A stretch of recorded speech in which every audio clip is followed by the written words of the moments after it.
Hi everyone, Raza here. Today, I want to show you how you can check your VRAM in Windows 10 or 11. Now, you might be concerned, why would I ever check VRAM?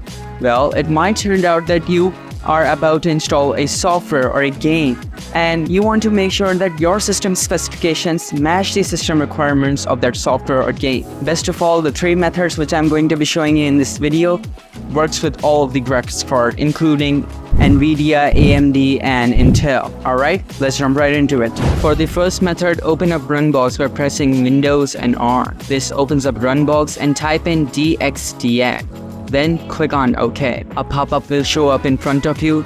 So then go to Display, and under Display, you can see display memory VRAM is 2028 MB in my case. For the second method, open up Settings by pressing Windows and I. This opens up Settings, and then go to System, and then go to Display. On a Display, go to Advanced Display and click on Display Adapter Properties for Display 1. In my case, I have only one display connected to my computer, so it is showing only one display.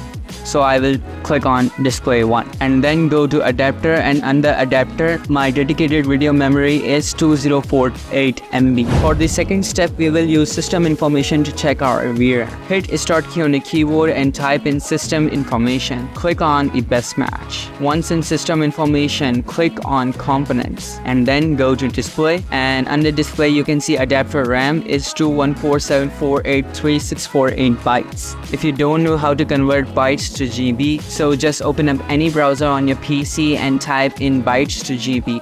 It will open up a convert units and type the value you saw on your screen, and then the byte value will be converted to gigabyte value. Alright, hopefully you are able to check your VRAM in Windows 10 or 11.